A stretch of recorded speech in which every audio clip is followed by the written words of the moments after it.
The letter arrived on a Tuesday morning in the spring of 1882, smelling of ink and bureaucratic indifference, and it said in no uncertain terms that Sallie Blackwell, age 34, was far too old to be placed with any of the Western territories currently requesting women through the placement agency. Sallie read it twice, standing in the narrow hallway of the boarding house in Cincinnati where she had lived for the past 3 years, and then she folded it carefully, tucked it into the pocket of her gray wool skirt, and went downstairs to eat her breakfast as though nothing in the world had changed. But everything had changed. She had spent 18 months corresponding with the agency, filling out their forms, providing character references from her minister, and from the schoolmaster who had employed her as a teacher for the better part of a decade. And now she was being told that her age was an impediment too great to overcome. The younger women, the letter explained with a kind of institutional coldness that made her jaw tighten, were more suitable for the rigors of frontier life. She set her teacup down on its saucer with a precise little click that Mrs. Hobart, the boarding house keeper, recognized immediately as a sign of controlled fury. "Bad news, Mrs. Hobart asked, hovering near the kitchen doorway with a cloth in her hands. "A temporary setback," Sallie said, and her voice was steady and clear as a bell, the same voice she had used for 10 years to manage a classroom full of restless children. "Nothing that cannot be navigated." What Sallie Blackwell had, which no form designed by any agency could properly measure, was a quality that the women of her acquaintance called stubbornness, and the men in her life had, without exception, underestimated. She had grown up on a small farm in western Pennsylvania, the eldest of 7 children, and she had understood before she was 12 years old that the world was not going to arrange itself for her convenience. Her mother had died when she was 16, and Sallie had raised her youngest siblings with a combination of fierce affection and practical efficiency that had prepared her, far more than any finishing school could have, for the real demands of difficult living. She had taught school in 3 different towns. She had survived a broken engagement to a man who turned out to prefer whiskey to honest work. She had watched her younger siblings marry and scatter across the country, and she had felt, with increasing certainty with each passing year, that somewhere out west there was a life waiting for her that was larger and more real than anything Cincinnati could offer. She was not, she had decided, going to let a placement agency tell her otherwise. 3 days after the letter arrived, Sallie sat at the small writing desk in her room and composed 4 separate letters of her own. One went to a land office in Abilene, Kansas. One went to a newspaper in Dodge City. One went to a settlement agency in Denver. And the last one, the one she had deliberated over the longest, went to a small town in the New Mexico territory called Callow Creek, whose advertisement she had read in a month-old newspaper that Mrs. Hobart kept in a basket near the parlor fireplace. The advertisement was simple and direct, placed not by any agency, but by the town council itself, which was looking for a schoolteacher to serve the roughly 80 children of Callow Creek and the surrounding ranches. It offered a modest salary, a small house on the edge of town, and what it described, with charming plainness, as the gratitude of a community that has gone without proper schooling for 2 years and knows it. She did not mention her age in any of her letters. She mentioned her decade of teaching experience, her references, her willingness to travel immediately, and the fact that she spoke passable Spanish, which she had learned from a Mexican woman who had worked in the same household where Sallie had briefly taken employment during a lean winter in her mid-20s. She mailed all 4 letters on a Thursday and told herself she would wait 3 weeks for responses before deciding on her next course of action. The response from Callow Creek arrived in 11 days. It was written in a careful, somewhat formal hand on paper that had been folded and refolded enough times to suggest a long journey. The letter was from a man named Eldon Marsh, who identified himself as the chairman of the Callow Creek Town Council, and it said that Miss Blackwell's qualifications were impressive and that the council would be pleased to welcome her, provided she could arrive before the end of June, as the school year they were hoping to establish would need to begin in early July to avoid the worst of the late summer heat. It also said, in a postscript that had clearly been added after the main body of the letter, that the position came with the understanding that the town's law enforcement officer, one Marshall Ashford, would provide whatever assistance she required in getting settled, as he was a capable and reliable man who knew the territory well. Sallie read that postscript twice. Then she read the salary figure again. Then she wrote back to Eldon Marsh the same afternoon, accepting the position and confirming her intention to arrive by the 20th of June. She gave notice at the boarding house that evening and spent the next 2 weeks doing what she did best, which was organizing, preparing, and moving forward without allowing uncertainty to slow her down. She sold most of her furniture. She packed her books, her teaching materials, 2 sturdy dresses, her mother's quilt, a good knife, and a small revolver that her father had given her when she turned 21, along with the instruction that a woman living alone in this world ought to know how to use it. She did know how to use it. She had not needed to yet, but she had always found a certain quiet comfort in the fact that she could. She took the train from Cincinnati to Kansas City, and from there another train west and south toward the New Mexico territory, a journey that ate up the better part of 5 days and left her with a thorough understanding of why people complained about railroad travel. The seats were hard, the air was thick with coal smoke and the particular smell of a great many people confined in close quarters, and the landscape outside the window changed so slowly at first that she could almost believe she was not moving at all. But then, somewhere past the middle of Kansas, something happened to the land.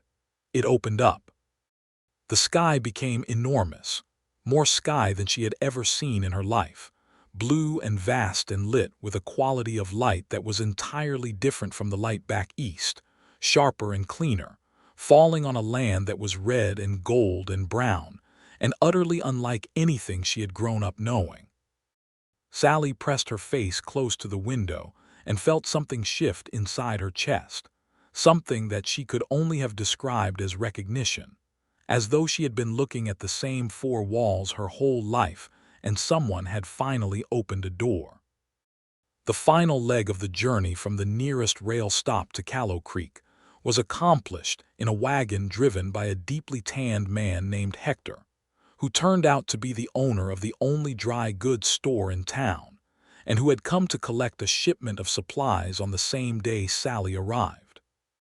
He was a friendly man of about 50 with a wide hat and a white mustache, and he talked steadily for most of the 2-hour drive, telling her about the town, about the ranchers in the surrounding country, about the school building that had been whitewashed just last month in anticipation of her arrival, and about Marshall Ashford. "You will want to get to know the marshal right away," Hector said, guiding his horses with the easy confidence of long practice.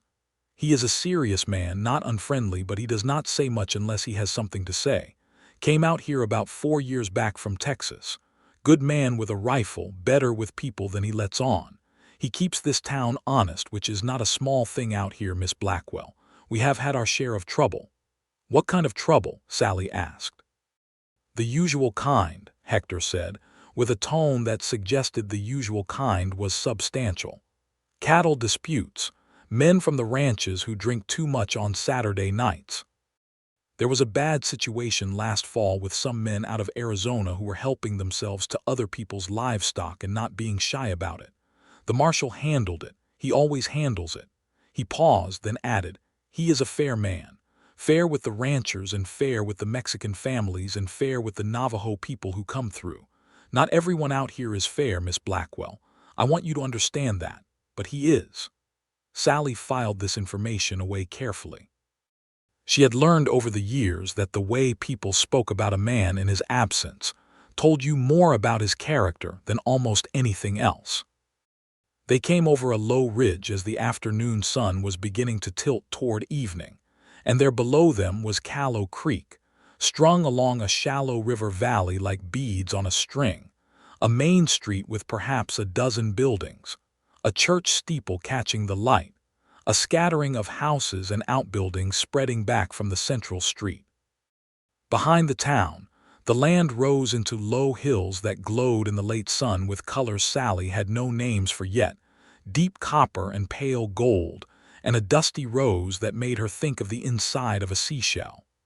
"There it is," Hector said, with the quiet pride of a man who had made his peace with a particular place and chosen to call it home. "Callow Creek, New Mexico Territory." "It's beautiful," Sallie said, and meant it completely. The wagon rolled down the main street, which was called Cantora Street according to the crooked sign at its head, and Sallie was aware of being looked at. It was not an unfriendly kind of looking, more the frank curiosity of a small community observing something new, and she sat up straight and looked back with equal directness, which seemed to satisfy several of the people watching from doorways and boardwalks. Eldon Marsh met them in front of the hotel, a short, broad-shouldered man in his 50s with a white beard and lively eyes, who shook her hand with genuine warmth and said that he was very glad she had come, and that he hoped the journey had not been too terrible. "It was an education," Sallie said honestly, and Eldon Marsh laughed. They were standing there discussing the arrangements for her accommodations, and the first meeting with the school board when Sallie became aware that someone had come to stand at the edge of the boardwalk a few yards away, still and patient as a fence post. She turned. Marshall Ashford was leaning one shoulder against the support beam of the marshal's office, his arms crossed, and his hat pushed back enough that she could see his face clearly. He was taller than she had pictured from Hector's description, with dark hair that had a little gray beginning at the temples, though she put his age at no more than 38 or so, perhaps a year or two either way. He had a lean, weathered face with the kind of lines that come from years of squinting into open country, and eyes that were a shade of dark hazel she would have struggled to describe, brown in some lights, almost green in others. He was watching her with a careful, measuring expression that she recognized, because she used it herself sometimes when she was trying to determine quickly whether a situation required her full attention. He straightened off the beam and walked toward them with a long, unhurried stride, and he held out his hand to her, and she shook it, and his grip was firm without being demonstrative. "Miss Blackwell," he said. His voice was lower than she expected, with a slight Texas drawl that had been worn smooth by years of deliberate underuse. "Welcome to Callow Creek." "Thank you, Marshall Ashford," she said. "I have heard good things about you." Something shifted in his expression, a flicker of surprise quickly contained, as though he was not accustomed to being told that directly. "Hector talks too much," he said, but without any real sharpness to it. "He talks enough," Sallie said, and she saw the corner of his mouth move in what was almost a smile. That was the beginning of it, though neither of them would have used that word at the time. The house they had provided for her was small but solid, 2 rooms and a kitchen lean-to, with a front porch that looked out over a narrow garden that had gone largely to weeds and wildflowers, which Sallie immediately found more appealing than a tended garden would have been. The school building was 100 yards down the road, a single large room with 12 long benches, and a blackboard that someone had taken real care to mount evenly, and a collection of books that was thin but respectful in its selection.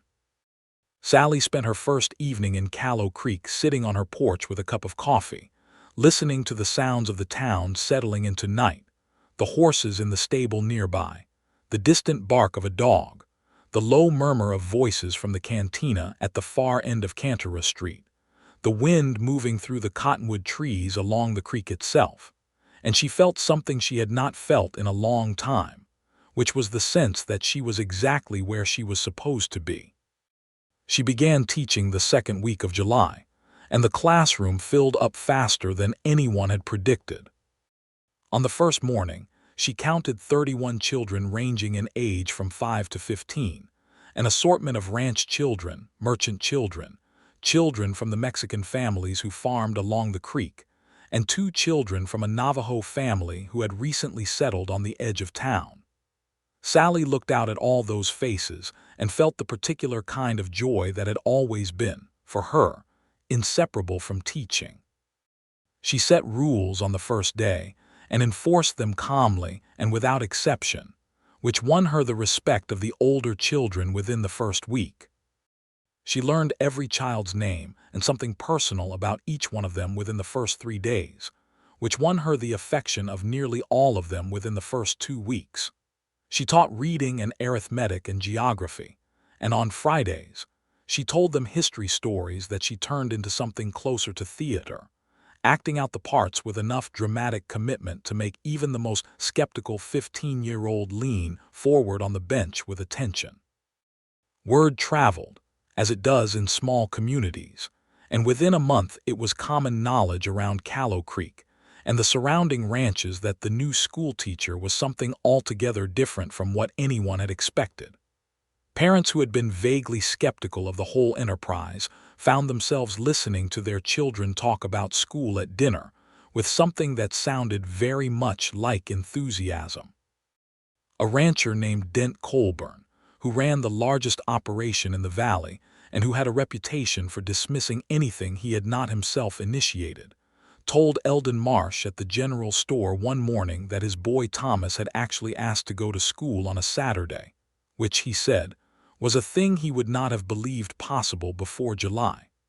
Marshall Ashford heard all of this because he heard everything that happened in Callow Creek.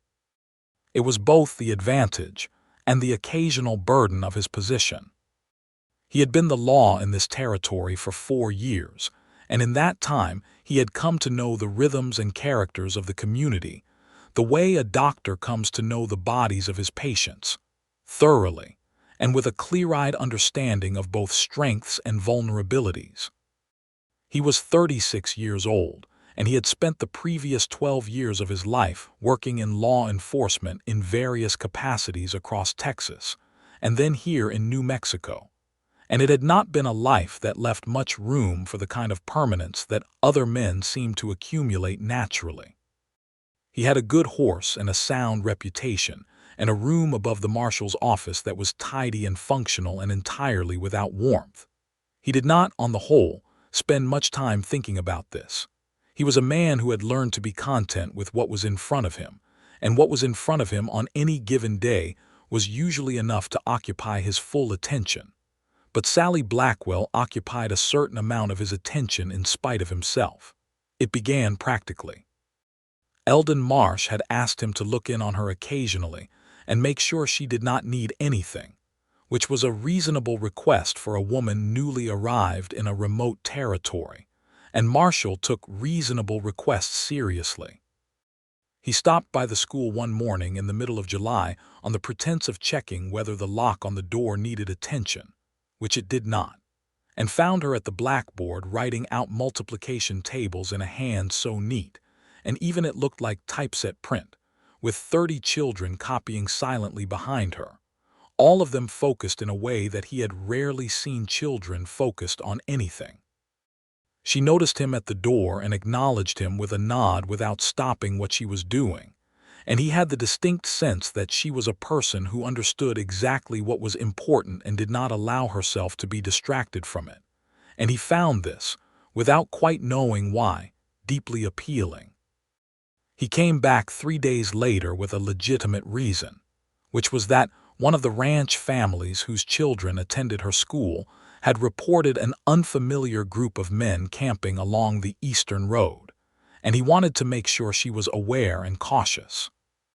He told her this standing on the school porch while the children were inside eating their midday meal, and she listened to him with that quality of attention she had that made you feel as though what you were saying was being taken seriously and weighed fairly. "Should I be worried?" she asked. "Careful," he said. "Not worried, there is a difference." "Yes," she agreed, "there is." She was quiet for a moment, looking out at the hills. "I have my father's revolver," she said. "I know how to use it." He looked at her. "Do you?" "My father believed a woman living alone ought to be able to protect herself," she said. "He was a sensible man." "He sounds like it," Marshall said, and this time the almost smile was a real one, brief but genuine, and it changed his face considerably. "Would you like to see?"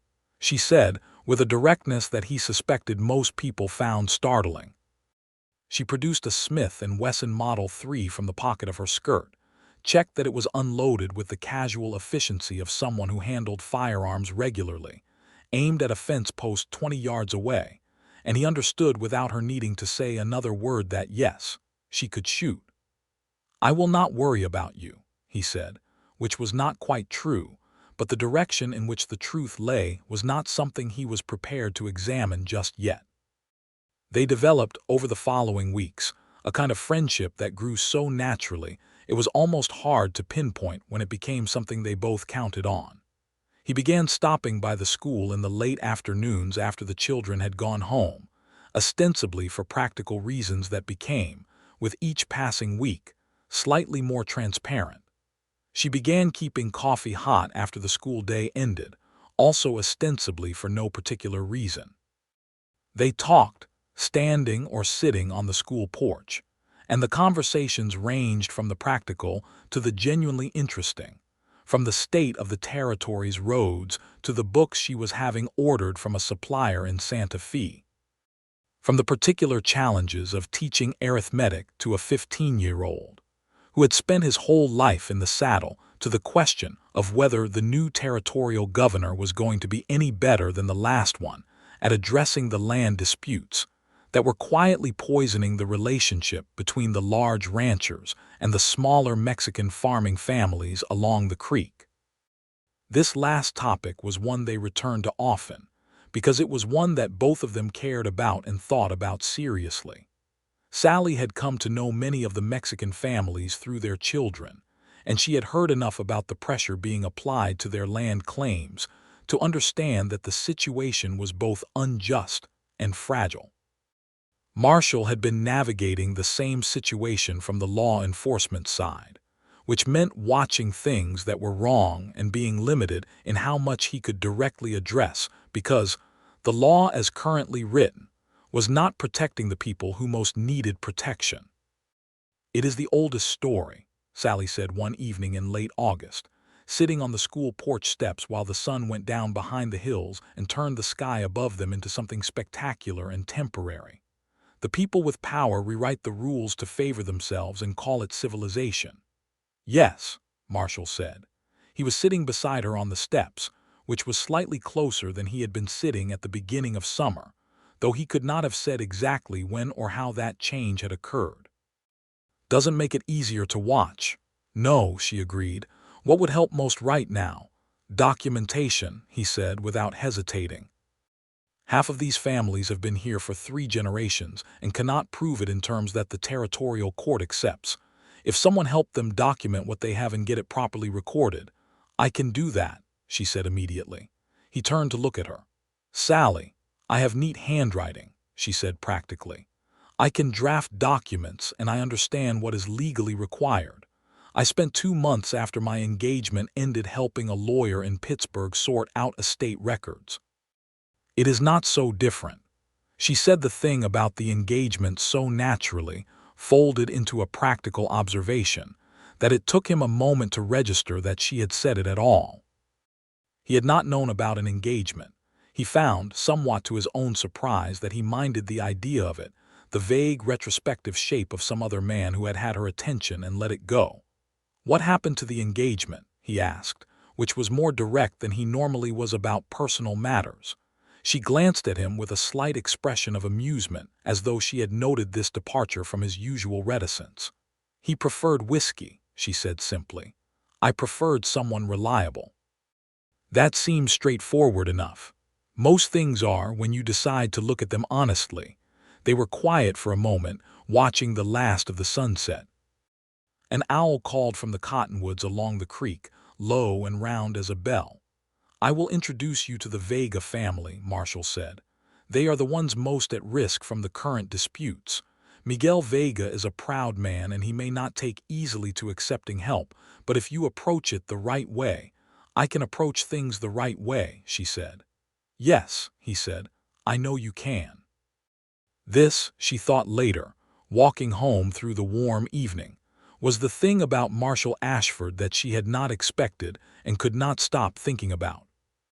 He saw people clearly and said what he saw without embellishment or calculation, and when he acknowledged something about her, it landed with a particular weight because she knew it was not said for the purpose of impression. He meant it. He said what he meant. She had not, in 34 years, met very many people who did that reliably.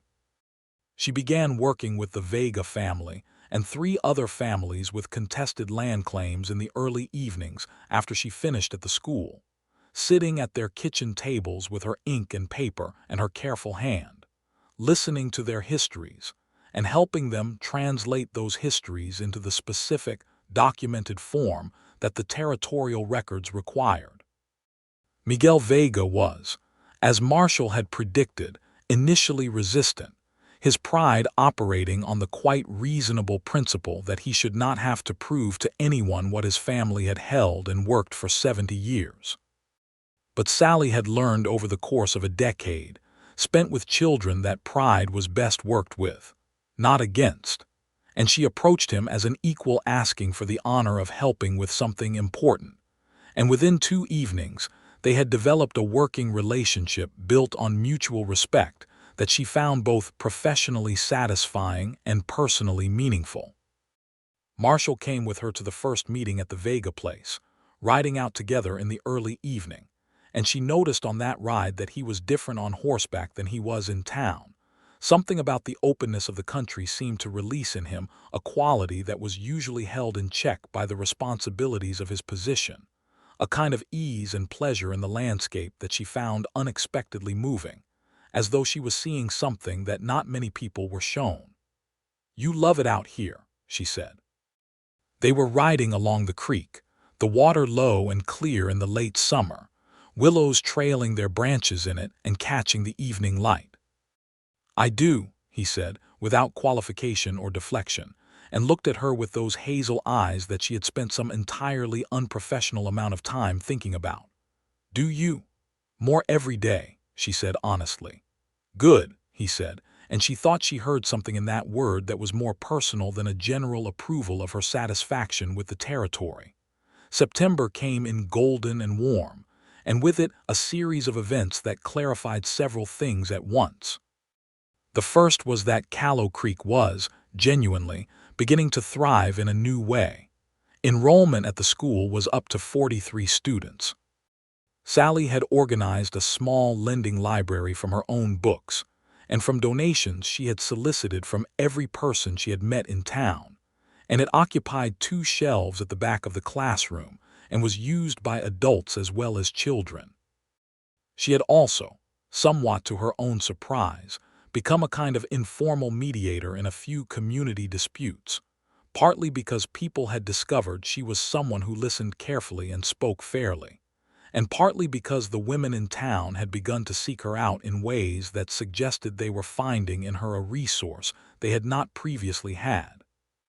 She was not, she reflected one Saturday morning while hanging laundry in her small garden, the sort of woman the placement agency had imagined sending west.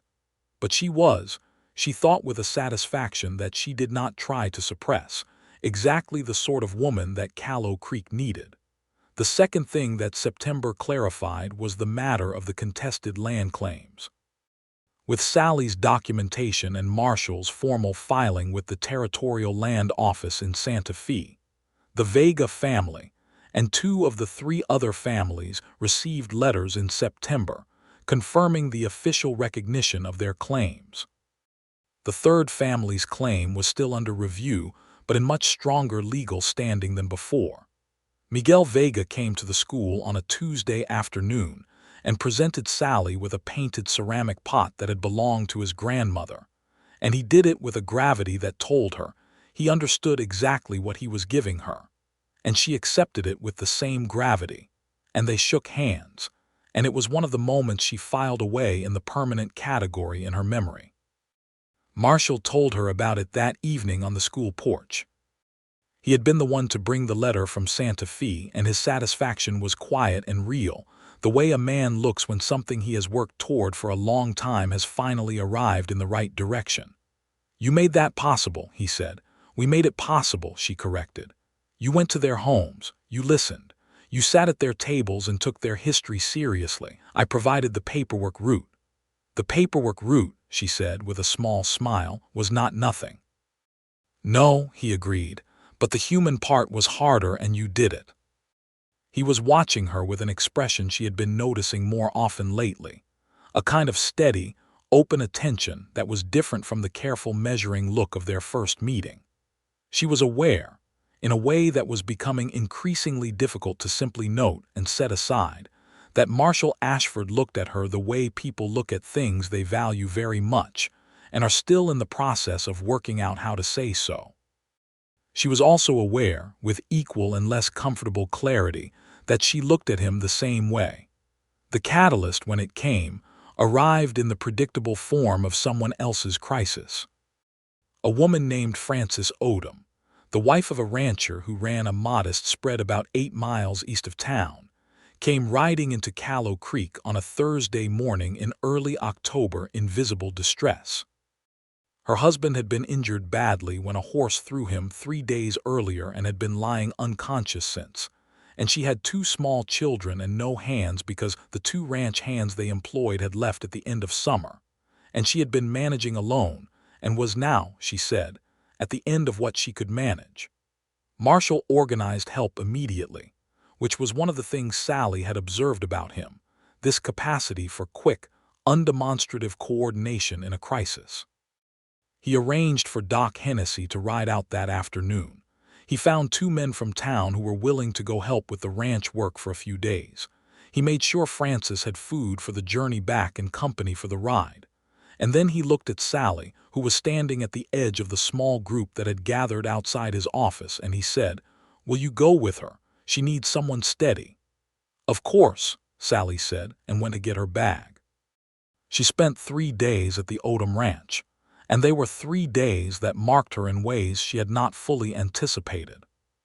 She sat with Jim Odom through the worst of the fever that followed his unconscious period, keeping cool cloths on him and monitoring his breathing with the focused attention she had learned in her mother's sick room when she was 16. She managed the children, a boy of 4 named Corey and a girl of 2 named Bess, with the instinctive ease of someone who had been doing that kind of managing most of her life. She helped Frances with the animals and the cooking and the endless practical labor of keeping a small ranch operational, and she talked with Frances at night about fear and endurance and the particular loneliness of frontier life, and she felt through those conversations a new and concrete understanding of what life out here asked of women, and why it needed women who were not afraid of it. Jim Odom came through the fever on the 2nd night. By the time Sallie left on the 3rd afternoon, he was conscious and improving, and Frances was able to smile again. Marshall rode out to escort her back to town on the 3rd afternoon. He was waiting in the yard when she came out of the ranch house with her bag, and he tied her bag to his horse and helped her mount the extra horse he had brought, and they rode back toward Callow Creek in the late afternoon light with the hills turning gold around them, and for a long while neither of them said anything, and the silence between them had a quality that was full rather than empty. "How is she?" he finally asked. "Frances will be all right," Sallie said. "She is stronger than she gives herself credit for." "People often are. She told me," Sallie said carefully, "that she spent the first year out here convinced she had made a terrible mistake by coming. That the country was too big and too hard and there was no place in it that was meant for her. What changed? She said she stopped waiting for it to feel familiar and started paying attention to what it actually was." She paused. "I understand that." He was quiet for a moment. Then he said, "Were you ever sorry you came?" "No," she said, immediately and honestly. "Not for one day." He nodded slowly, looking at the road ahead. "For what it's worth," he said, "this territory is better with you in it." He said it in the level, direct way he said everything without decoration, and it landed the way all his direct statements landed, which was solidly in the center of things. "Marshall," she said. "Yes. I am not a young woman," she said, because she had decided months ago that she was not going to pretend otherwise, was not going to perform youth or modesty or any form of diminishment for anyone's comfort, including her own. I am 34 years old and I have opinions and experience, and I am not going to apologize for either. I know how old you are, he said. I know what you have done with the time. He turned to look at her, and the late afternoon sun was catching the angles of his face in a way that made her heart do something complicated. I am 36. I have spent 12 years making sure other people were safe in territories that were not entirely safe, and I have been good at it and I do not regret it. But I have been doing it alone for all 12 of those years, and he stopped. Something moved in his expression, something effortful. I am tired of it being a very quiet life, he finally said. It was perhaps not the most conventionally romantic declaration she had ever imagined receiving, but it was the truest one, and she recognized its quality immediately, the way you recognize the sound of something genuine in a world that mostly offers you imitation. I would like to have supper with you, she said. Not a group supper or a community event, just supper, at my house, tomorrow evening. He looked at her. Then that real smile came, the full one she had only seen a handful of times, and it was even more transformative at close range than she had expected. Yes, he said, I would like that. October in the New Mexico territory was, she was discovering, the most beautiful month of all, the heat having settled into a warmth that was comfortable rather than demanding, the cottonwoods along the creek turning gold, the hills in their evening light almost impossibly saturated with color. She cooked a proper meal, which she had not done for a guest in longer than she wanted to remember. A pot roast from a cut of beef she had traded Mrs. Hector a jar of her bread and butter pickles for, with roasted root vegetables and a pie made from dried apples she had been hoarding for something appropriate. She set the table with a piece of her mother's embroidered cloth and the 2 good candles she had brought from Cincinnati. He arrived at 6 with his hat in his hands and a small bunch of wildflowers that she suspected had been gathered from the creek bank on the way over, which was not a gesture she would have predicted from him, but which told her something important about the effort behind it. She put the flowers in a jar on the table, and they sat down to eat, and the conversation that night was the best conversation she had had in years, ranging freely and naturally across everything from the political situation in the territory to the books she was currently reading to the years he had spent in Texas to her years teaching, and the particular children who had marked her.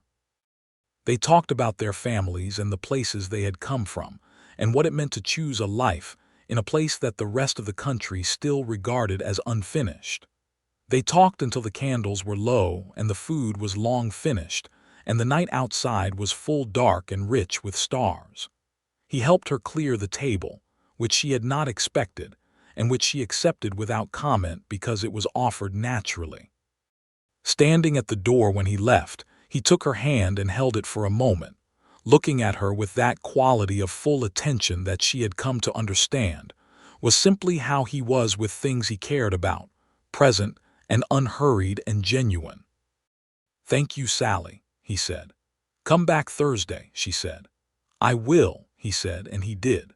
Through October they moved toward each other with the particular care of 2 people who have been alone long enough to understand what they are reaching for and why it matters. They had supper together twice a week, and they rode out on Sunday mornings to the country beyond the town, exploring the territory together in a way that was partly practical and partly the most pleasurable kind of learning. He showed her the high meadow north of town, where a spring ran even in the driest months, and the ruins of an old Spanish mission on the eastern ridge that she found breathtaking, and a rock formation along the creek 3 miles out that the local children used as a swimming hole in summer, and that caught the sunrise in October in a way that was, she thought, as fine a thing as she had seen in her life. She told him about her family, about her mother dying and her years raising her siblings, about the years of teaching and the restlessness that had accumulated until the westward pull became impossible to ignore. He told her about Texas, about the years working for the Texas Rangers before coming north, about the reasons he had stayed in Callow Creek when he could have moved to a larger, more comfortable post. He had stayed, he told her, because it was a place where what he did mattered in ways that were tangible and direct, because the people were real people who needed real things, and he had never been able to invest himself in abstractions. "You stayed because you belong here," she said. "Yes," he agreed. "I think that's right." She thought about the placement agency in Cincinnati and the letter that had told her she was too old to be sent west, and she thought about the advertising circulars she had answered, and the train journey through that widening, opening landscape, and the first sight of the hills around Callow Creek turning copper in the evening light, and Marshall Ashford leaning against his office building with that careful, measuring gaze. The agency had thought she was too old to begin a Western life. Callow Creek had turned out to be the place she had been trying to find her whole life. In November, a situation arose that tested both of them in ways that the previous months had not. There was a rancher named Curtis Bale who ran cattle on the high ground north of the creek, a man in his mid-50s with a long history of boundary disputes and a temper that had not improved with age. The growing season had been difficult, and his water access had been reduced by a drought that had also, and more severely, affected the Mexican farming families along the lower creek. In the way that frustration and fear tend to express themselves, Curtis Bale had begun pressuring the Vega family again, this time not through land records but through more direct means, moving his cattle onto their fields, allowing his hands to interfere with their irrigation, and making comments in the general store that were designed to create a climate of intimidation. Marshall had spoken with Bale twice, formally and with the full weight of his office, and the situation had reduced temporarily both times and then resumed. He was constrained by what the law gave him to work with, and what the law gave him was, as he had explained to Sallie with controlled frustration, insufficient. Sallie had been thinking about it. "There is going to be a town meeting next month," she said one evening, "about the school budget and the question of fencing along the upper road. What if we put the water rights question on the agenda, formally, with documentation? The water rights are a county matter, not a town meeting matter. Not if we frame it as a community infrastructure question," she said. She had been thinking about this for 2 weeks, working through the angles with the methodical approach she applied to difficult problems. The creek is used by the whole community. If its use becomes a town matter of record, Bale's interference with the downstream flow is not a private dispute between ranchers. It is a community issue. It changes the legal standing. Marshall looked at her. He was sitting at her kitchen table with his third cup of coffee, and she was across from him with her notes spread between them. And there was something domestic and entirely right about the scene that she suspected neither of them was quite ready to name out loud. "That might actually work," he said slowly. "I believe it will," she said. "I have been corresponding with a land rights lawyer in Santa Fe. He agrees." "You have been corresponding with a lawyer in Santa Fe," he repeated. "I am a practical woman," she said, somewhat primly, which made him laugh. A real full laugh that she loved because it was so relatively rare and so entirely genuine when it came. The town meeting in December was the most well-attended gathering in Callow Creek's recent history. Sallie had spent 2 weeks preparing her presentation, and another week making sure that the people most affected by the water situation were present and represented. She presented the community infrastructure argument with clarity and specific documentation, and she spoke in both English and Spanish so that the farming families could follow every word. And she was, by any measure, exactly as effective as she had expected to be when given a room and something important to say. The motion passed. The creek's water flow was formally designated a community resource, which gave Marshall the legal standing to address Curtis Bale's interference in official, rather than merely advisory terms. Bale was present at the meeting, and his face went through several interesting stages of expression as the vote was counted. He left without speaking to anyone, which Sallie chose to interpret as a productive response.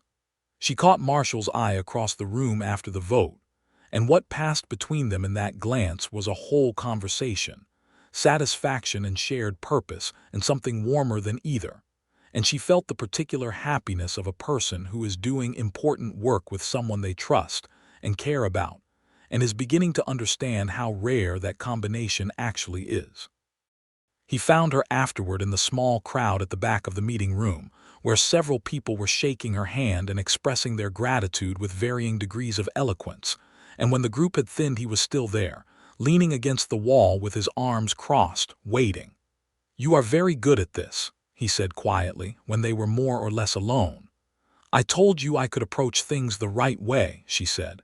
"You did," he agreed.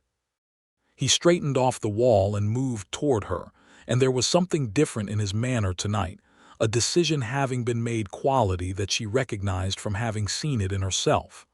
"I want to ask you something." "Ask," she said. "I am not a man who is good at saying certain kinds of things," he began. "You are better at it than you think," she said. "Let me finish," he said, with a slight edge of quiet humor. "I was trying to do this in the right order." She pressed her lips together against a smile. "I apologize, go on." He looked at her with those steady hazel eyes in the lamplight of the meeting room with the sounds of Callow Creek settling into the December night outside. And he said, "I have been thinking about what I want for the rest of my life, which is something I had largely stopped doing before you came here. I want to keep doing what I do, but I want—" He paused, and she could see that this was genuinely effortful for him and that he was doing it anyway, which was, she thought, as fine a demonstration of character as a person could offer. "I want to come home to something, Sallie. I want to come home to you. I want to build a life here with you, a real one with the kind of permanence that I have been living around the edges of for 12 years. He stopped. "That is what I want." "I am asking if it is also what you want." The meeting room was quiet.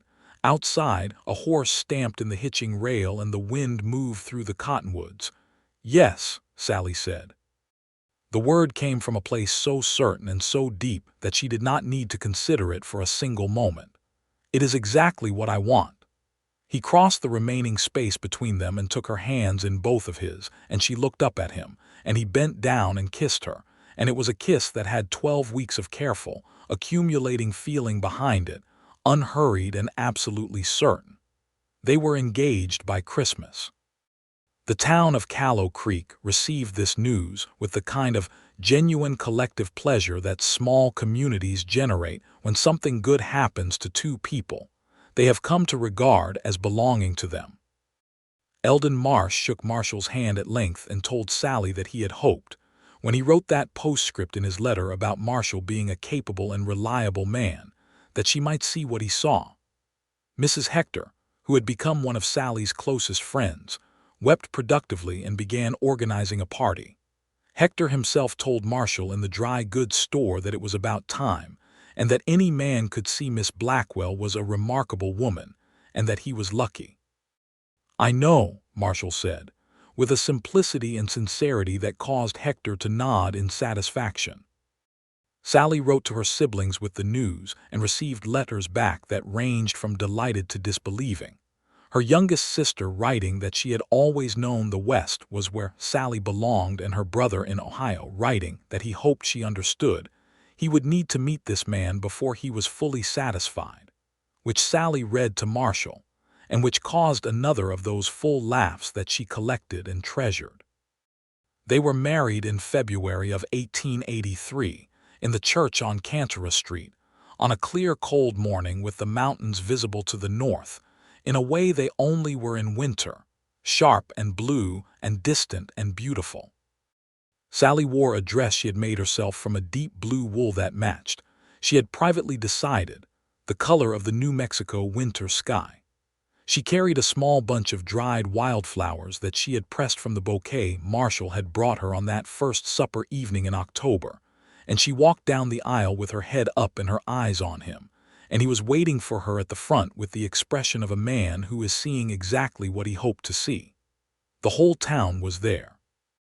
Miguel Vega and his family, Francis Odom, whose husband Jim was now fully recovered and who had driven 8 miles from their ranch in a good wagon, The school families and the ranch families and Hector and his wife and Doc Hennessy and Eldon Marsh and 43 children, who had been excused from school for the occasion, and who had shown up wearing their cleanest clothes and expressions of varying degrees of comprehension regarding what exactly was happening and why it required everyone to dress up. "You are the best thing that has happened to this territory since I have been in it," Marshall told her quietly just before the ceremony began, his voice low enough that it was only for her. "Flattery," she said, equally quietly. "Observation," he corrected. "I deal in facts." She took his hand and the ceremony began. They went on a short journey to Santa Fe for a week as a wedding trip, and Santa Fe charmed her with its blend of cultures and its ancient architecture and its remarkable light. And she and Marshall walked through it together in the easy companionship of people who have already established the best kind of understanding between themselves, the kind that does not require performance. They ate good meals and visited a museum, and went to a concert hall where a traveling string quartet played for 2 hours to a delighted audience. And she leaned against his shoulder in the darkened hall and thought, with a happiness so substantial it had physical weight, that this was the life she had been trying to get to. They came back to Callow Creek on a Friday evening, arriving in the dark, and the main street was lit, and there was the unmistakable sound of a gathering at the cantina. And when they rode past, Hector came out to the boardwalk and called that there was a welcome home party happening inside and they were obliged to attend. So they went in, still travel-dusty and road-tired, and the whole town toasted them in Spanish and English, and one toast from old Ben Tilly's that was in a language nobody could quite identify, and it was the most warmly imperfect homecoming she had ever experienced. The spring of 1883 brought continued growth to Callow Creek. The school enrollment reached 51 students after 3 new families settled along the eastern road. Sallie organized an evening reading group for adults that met twice a month at the school, which drew 12 regular members and occasionally more, and which became one of the genuine social institutions of the community. The land rights situation continued to improve as the framework established at the December meeting was cited in 2 other water disputes that Marshall helped resolve before they escalated. And Curtis Bale, faced with the new legal reality and, Sallie suspected, a slowly growing awareness that the community's sympathy was not on his side, had reduced his aggressive tactics to the level of general surliness, which was an improvement she was willing to accept. Marshall's role in the territory expanded as well, not in title, but in the practical reach of what he did. He had developed relationships with several Navajo families in the surrounding country, relationships built on consistent fair dealing over 4 years, and these relationships were beginning to yield a kind of informal cooperation that improved security and communication across a much wider area than a single town marshal might normally have expected to manage. He talked about this with Sallie in the evenings, and she understood both its value and its fragility, and she had opinions about how to support it, as she had opinions about most things, which he had long since stopped finding surprising and had come entirely to rely on. He told her once, lying awake in the early morning while the sky outside was beginning to lighten, that he had not realized before how much of his thinking he had been doing alone until he had someone to do it with. "Is that a compliment?" she asked from her side of the bed, equally awake. "It is," he said, "a considerable one." "Then I accept it," she said, and reached over in the half-dark and found his hand, and they lay there listening to the morning come in over Callow Creek, the birds beginning in the cottonwoods, the first sounds of the town waking up, and she felt the particular peace of a person who is exactly where she is meant to be, doing what she is meant to do, with the person she is meant to be with. By midsummer she knew she was expecting their first child. She told Marshall on a Sunday morning when they were sitting on the porch of what was now their shared home, which had been expanded in the spring with a second bedroom and a proper parlor, a project he had undertaken with a thoroughness and attention to her preferences that she had found genuinely moving. She told him simply, directly, in the way she told him everything. He was still for a moment. Then he turned to look at her with an expression she had never seen on his face before, which was total and unguarded joy, the kind that arrives before a person can compose themselves, and it caught her in the chest and made her eyes sting. "Sallie," he said, and it was barely more than a breath. "Yes," she said, smiling at him with the full force of everything she felt. "In January, I think." He reached over and took her hand in both of his, and she knew from the way he held it that the news had moved him to a depth he was going to take time to fully process, and she was content to sit beside him in the warm summer morning and let him do it. He said, after a long, full silence, "I want to be the kind of father that children are glad of." "You will be," she said, with complete certainty. "You know that. I know how you are with children," she said. "I have watched you with the school children for nearly a year. You treat them with respect and honesty, and you do not talk down to them. It is a rarer quality than it should be." He was quiet again for a moment.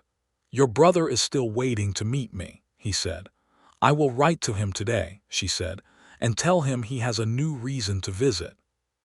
Her brother Robert came from Ohio in September, traveling out with more trepidation than he would have admitted, and arriving to find his sister transformed in a way that he told her privately, on the second evening of his visit, was the best thing he had seen in years.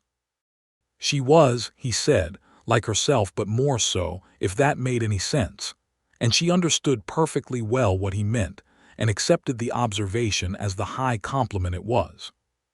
He and Marshall spent an afternoon riding together, and Sallie let them go without interfering, understanding that certain things needed their own space to develop. And when they came back in the evening, Robert came into the kitchen where she was making supper and stood in the doorway with the particular expression of a brother who has been unexpectedly relieved of a worry he had been carrying, and he said, "He is a good man, Sallie." "I know," she said. "How did you know?" Robert asked. She thought about it. "He says what he means," she said, "and he listens when I speak." Both things were immediately apparent, and neither has changed. Robert nodded slowly, like a man filing away an instruction. He stayed 2 weeks, long enough to help Marshall and a few men from town put in a fence around the expanded property, long enough to sit in on 2 of Sallie's evening reading group sessions, and to comment afterward that she had always been the best teacher he had ever seen, and that he had told his wife exactly this for years. He left on a Thursday morning on the same road Sallie had arrived on, and she stood on the porch and watched the wagon carry him out of sight, and felt both the familiar ache of family scattered across distance and the equally familiar, now fully inhabited satisfaction of the life she had built here that was entirely and irreducibly her own. October moved toward November, and November moved toward the year's end with the pleasant acceleration of time in a life that is full. Sallie continued teaching until the first week of December, when physical practicality made it sensible to step back temporarily, though she arranged with 2 of the older students, a 15-year-old girl named Consuelo Vega and a 14-year-old boy named Thomas Colburn, to manage the younger students under her supervision, so that the school did not simply close. The 2 of them proved to be, she was pleased to observe, genuinely capable of it, and she began quietly revising her expectation of when she could safely hand certain responsibilities to community members who had developed through the school itself. Marshall was quietly, unshow-offly attentive through the last months of the pregnancy in exactly the way she would have expected of him, present and practical and steady. He brought her things before she asked for them and did not hover, which was precisely the right balance. He rode less in the evenings and came home earlier without mentioning that he was doing so. He had a long conversation with Doc Hennessy that she was not party to, and that resulted in the doctor visiting more frequently than strictly necessary, which she suspected had been organized by Marshall, and which she decided to allow without comment, because the organizing of it had clearly come from a place of care rather than anxiety. The baby came in January, as she had estimated, on a night when snow was falling outside, the first real snow of the winter, and the cottonwoods along the creek were bare, and the world was quiet in the way that snowfall makes everything quiet, and she labored with the concentrated efficiency she brought to every difficult task, and the child arrived at 3 in the morning on a Thursday, a boy. Healthy and vigorous and angry about the transition from warmth to cold, with a comprehensive passion that she found immediately and unreservedly endearing. Marshall held his son for the first time while Sallie lay back against the pillows exhausted and watching him, and the expression on his face was the same one she had seen on the porch that Sunday in July when she had told him the news, that total and unguarded joy. And it was if anything more powerful now because it was directed at this small specific person who had not existed a day before. She watched him holding that child in the lamplight with the snow falling outside and thought that there were some moments that you simply had to let be what they were, complete and sufficient and not in need of any addition. What shall we call him? He asked, looking over at her with those hazel eyes full of something that had no name. Daniel, she said. She had been thinking about it for months.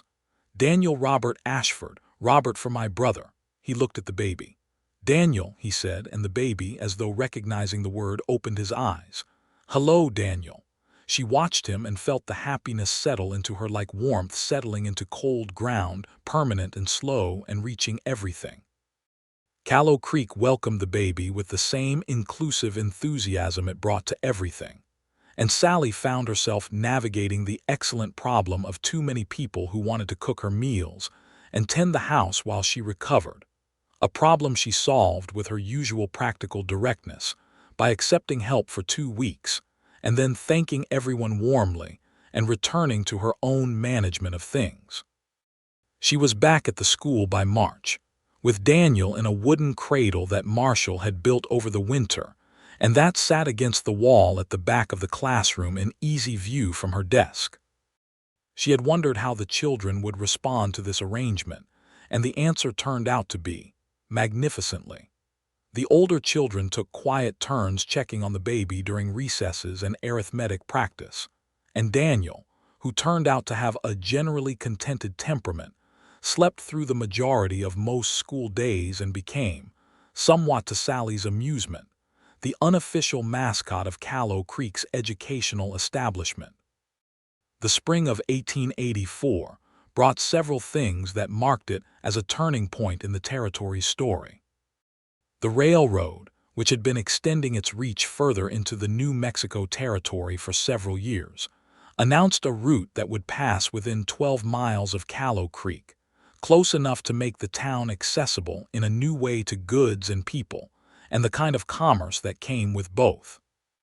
There were debates about this in the community, the familiar debates about what growth costs and what it provides, and Sallie found herself in the middle of several of them, not because she forced herself there, but because people had come to understand that she could navigate competing interests fairly. She was careful always to keep in view the people most likely to be left behind in the calculation. The farming families along the creek, the workers without land, the families whose history and presence in this place predated the current territorial framework, and who needed to be protected against the kinds of pressure that development reliably brought. She said these things clearly in meetings and in private conversations, and she said them in Spanish as well as English, and the weight they carried had been built over 2 years of showing up and following through. Marshall was proud of her in a way he expressed with characteristic economy but which she could see clearly, in the way he looked at her when she spoke in community settings, and in the way he described her, in conversation with other men, as the most capable person in the territory, which she knew because Hector had told her he had heard Marshall say it to 3 different people on 3 different occasions, unprompted, which was about as public a declaration as Marshall Ashford was constitutionally capable of making. By the summer of 1884, Daniel was learning to pull himself up on things and to produce sounds that did not quite constitute words but were clearly aimed in their direction. He had Marshall's eyes and Sallie's determination, a combination she considered optimal. The school had an enrollment of 62 students and had been expanded with a second room paid for partly from territorial funds and partly from donations that Sallie had organized with the same methodical thoroughness she brought to everything. Curtis Bale had, in the spring, sold his upper range to a younger rancher named Webb who had come from Colorado with a family and an entirely different approach to neighboring, and the water situation along the creek had relaxed into something close to genuine equitable use. Miguel Vega's son had joined the evening reading group. The Navajo families in the surrounding country had established a tentative but real relationship with the town that was more cooperative and less anxious than anything that had existed before Marshall began his patient cultivation of it. Not everything was resolved or resolved easily. The larger injustices of the territory, the fundamental unfairness of how land and law and power were distributed along lines of wealth and race, were not solved by water rights motions and town meetings, and Sallie was clear-eyed about this, and said so when the occasion called for it. She wrote letters to the territorial government. She wrote a letter to a newspaper in Santa Fe about the situation of the farming families that was published and generated some uncomfortable conversation among people with power, which was exactly what she had intended. She taught her students, all of them, that the law was a human instrument, and that human instruments required human maintenance, and that the maintenance was everyone's work. Marshall read her Santa Fe letter when it arrived in the single copy of the newspaper that reached Callow Creek. He folded the newspaper, set it down, and looked at her across the kitchen table with a warmth in his face that she recognized as one of the most specific and concentrated forms of feeling he possessed. "Any response yet?" he asked. "3 letters," she said. 2 supportive, 1 quite rude." "What will you do with the rude one?" "Write back," she said, politely and thoroughly. He smiled that full smile. "Of course you will." October of 1884 came around again, 2 years since the evening they had first sat on the school porch and talked until the candles were low, and Marshall took a full day off from his work, which was a rarity significant enough that Hector remarked on it to 3 separate people, and they rode out together to the rock formation along the creek that caught the sunrise, just the 2 of them, leaving Daniel in the capable hands of Mrs. Hector, who had made clear on multiple occasions that she considered the opportunity to spend time with Daniel one of the genuine privileges of being their neighbor. They sat on the warm, flat rock in the autumn morning and drank coffee from the flask she had brought and watched the light change across the hills, the cottonwoods gold along the creek below them, and the sky above them that particular shade of October blue that she had been trying to find a word for since her first October here and had never quite succeeded. 2 years, he said. 2 years, she agreed. "When I rode out to the Odom Ranch to bring you back," he said, "I had already understood what I was starting to feel. But I did not know how to say it, and I was not sure you—" He stopped, and she could see him organizing the words. "I was not sure this was something I was allowed to want," he finally said. She looked at him. "Why not?" He was quiet for a moment, turning his coffee flask in his hands. "I had spent a long time being the person who maintained things for other people," he said. "The town, the peace, the territory's safety. It was work I believed in, but I had not another pause. I had not permitted myself to want something for myself, something personal, something that was mine." She understood this perfectly. She had spent a long time doing the same kind of calculus. "Aloud," she said softly, "I used that word myself once, in my head, about coming west. About being 34 and wanting the life I wanted. What did you decide?" "That the people who decide what we are allowed to want are very often wrong," she said, "and that the only reasonable response is to want it anyway." He reached over and took her hand, the same gesture from the same hand, familiar and always new. "I want more years," he said. "I want to watch Daniel grow up and know this country the way we know it. I want to keep doing the work we do here.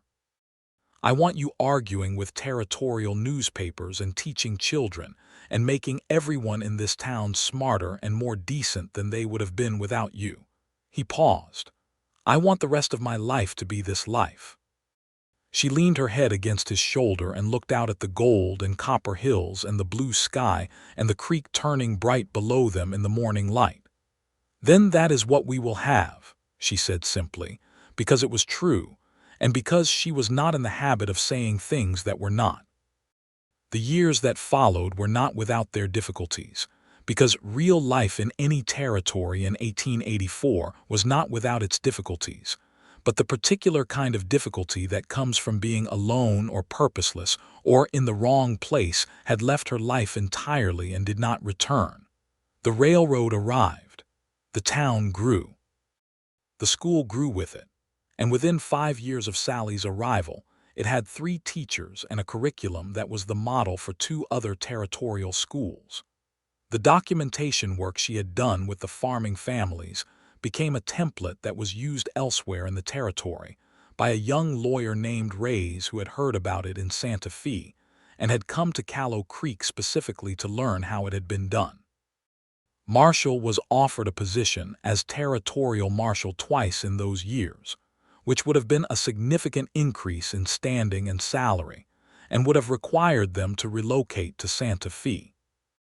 He turned it down both times, and both times he discussed it with Sallie first, and both times the decision was genuinely shared, and the reasons for it were the same reasons that had kept him in Callow Creek in the first place, and had multiplied with everything they had built there.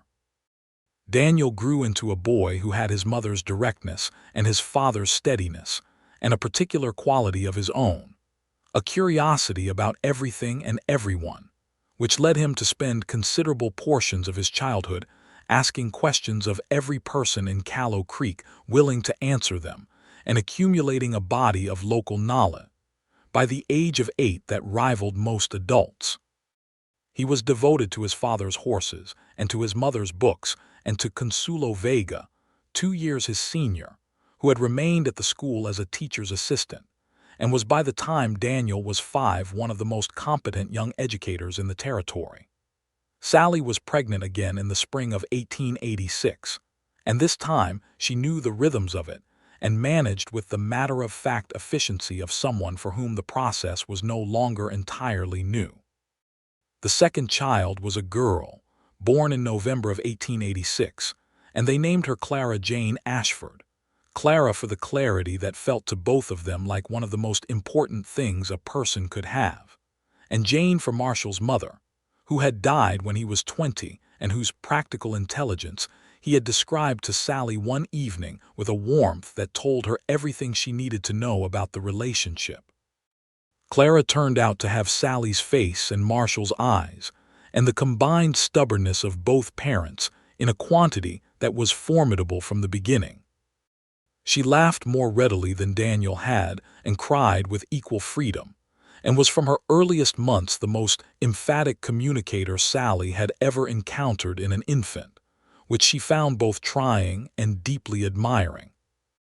The 4 of them settled into the life that Marshall had described on that October morning on the flat rock by the creek, which was to say a life of substance and purpose, and the particular kind of happiness that comes from choosing the right place and the right work and the right person, and having the sense to recognize what you have chosen while you still have time to be glad of it. Callow Creek changed around them, and they changed with it, which is what it means to belong somewhere. The territorial government changed, and the railroad changed the landscape, and the country outside the territory was changing in ways that sent new kinds of people west, and some of the old difficulties were replaced by new ones, and some of the old injustices proved harder to dislodge than a water rights motion could address. But the school on the edge of town continued to teach 60, and then 70, and then 90 children, and the creek ran clear, and the cottonwoods turned gold every October, and the hills in the evening light were the same hills that Sallie had seen from Hector's wagon on her first evening here, and that she would never stop finding remarkable.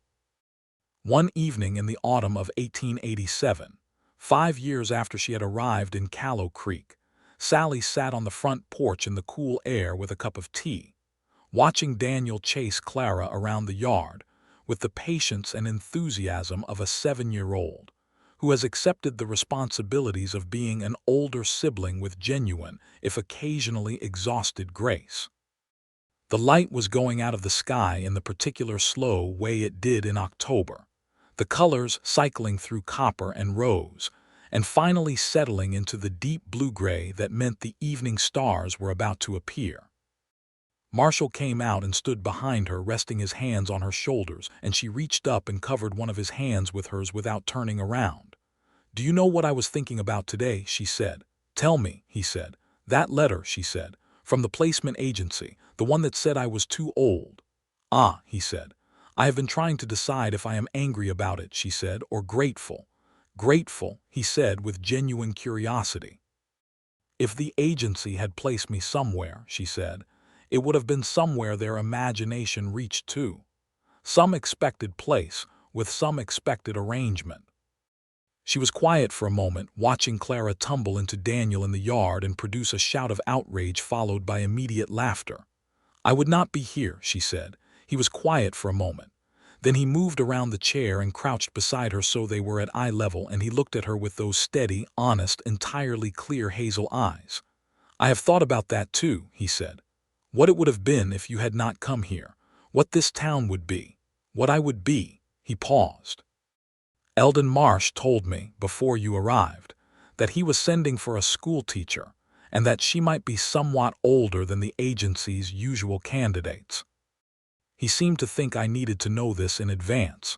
She raised an eyebrow. And I told him that a good teacher was a good teacher and that the rest of it was irrelevant." She looked at him. "You did not think that," she said. He tilted his head slightly. "No," he admitted. "I thought nothing because I had not yet met you and you were an abstraction." He paused. The abstraction lasted approximately 4 minutes of actual acquaintance. She laughed, a full, warm laugh that brought Daniel's head up in the yard with an expression of interested inquiry. "What's funny, Mama?" he called. "Your father," she said. Daniel considered this with the philosophical thoroughness of a 7-year-old. "He is sometimes," he agreed and went back to his game. Marshall was looking at her with that smile, the full one, the one she had known from the beginning was worth waiting for. He took her free hand in his. "They told him she was too old," he said quietly to her, "in a register just for the two of them. They were the most wrong about anything that anyone has ever been wrong about." She felt the truth of it the way she felt the evening air, all around her completely. "Yes," she said, and pressed his hand, and leaned her head toward his, and they sat together on the porch of the home they had built in the country they had both chosen, while their children played in the yard in the last of the October light, and the hills around Callow Creek turned all their evening colors, and the creek ran clear over its stones, and the first stars came out one by one over the New Mexico territory, and everything was exactly, completely, and irrevocably right. The placement agency in Cincinnati sent no more letters to Sallie Blackwell because she was no longer a candidate for placement. She was home, and the best thing she ever did was refuse to let anyone else decide where home was going to be.